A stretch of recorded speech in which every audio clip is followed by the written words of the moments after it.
نبی کریم صلی اللہ علیہ وسلم نے فرمایا ان الجنت تحت اقدام امہاتکم، جنت تمہاری ماؤں کے قدموں کے نیچے، اور باپ جنت کا دروازہ ہے۔ اس لیے فرمایا گیا اگر ماں اور باپ دنیا میں ناراض ہو گئے، اللہ عرش پر ناراض ہو جائے۔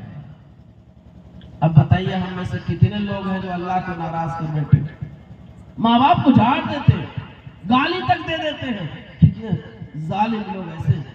قرآن نے فرمایا وَلَا تَقُلْ لَهُمَا اُفٍّ وَلَا تَنْهَرْهُمَا، تم ماں باپ کو اف تک بھی نہ کہو، ان کو جھڑکو نہیں، ان کو برا بھلا نہ کہو، اور ان کے ہمیشہ نرم بات کیا کرو۔ وَقُلْ لَهُمَا قَوْلًا كَرِيمًا، اور ہمیشہ دعائیں دیا کرو، رَبِّ ارْحَمْهُمَا كَمَا رَبَّيَانِي صَغِيرًا، اے میرے پروردگار، جس طرح ماں باپ نے بچپنے میں ہمیں پالا ہے، بچپنے میں ہمیں پوسا ہے، تو ان پر ہمیشہ رحم فرمانا۔ یہ دعائیں کرنے کے لیے حکم دیا گیا ہے۔ کیوں؟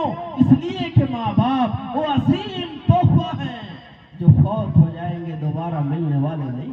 نبی کریم صلی اللہ علیہ وسلم نے فرمایا ماں باپ پر اگر محبت کی نظر کوئی ڈالتا ہے، اللہ اس کے کھاتے میں حج اور عمرے کا ثواب لکھتا ہے۔ حج کرنے میں کتنا پیسہ لگتا ہے بھائی؟ 5 لاکھ۔ عمرہ کرنے میں 1 لاکھ۔ ہمارے پاس 1 لاکھ روپیہ نہیں ہے، 5 لاکھ روپیہ نہیں ہے، جا کر مکہ مدینہ حج کریں، لیکن ماں اور باپ گھر میں موجود ہیں، جا کر محبت کی نظر ڈالیں۔ صحابہ نے پوچھا اے اللہ کے نبی، اگر کوئی آدمی اپنے ماں اور باپ پر روزانہ 100 مرتبہ نظر ڈالے تب؟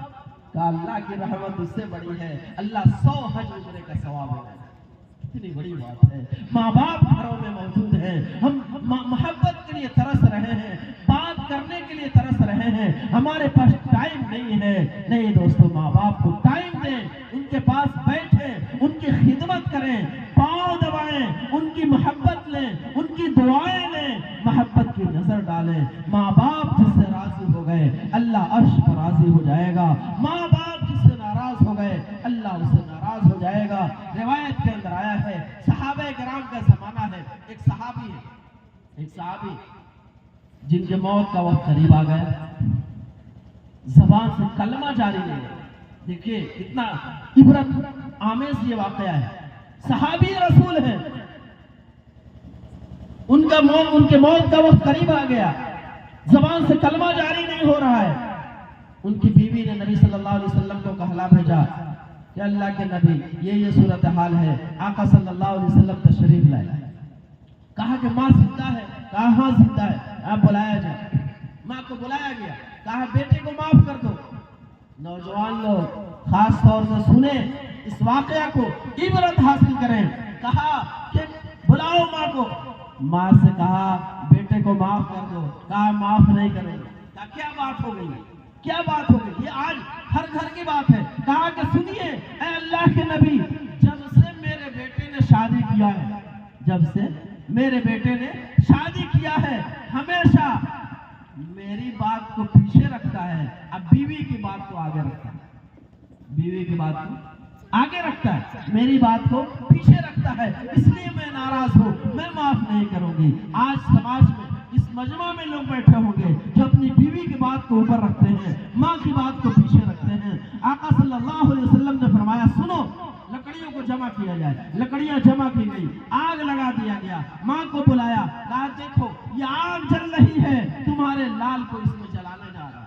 ماں تو ماں ہوتی ہے، تڑپ گئی، اے اللہ کے نبی میرے بیٹے کو، میرے لال کو، میرے جگر کے ٹکڑے کو اس آگ میں مت ڈالیے۔ نبی کریم صلی اللہ علیہ وسلم نے فرمایا سنو اے بوڑھی ماں، اگر تو معاف نہیں کرتی ہے تو اس سے 70 گنا بڑی ہوئی آگ جہنم میں تیرا لال جلے گا۔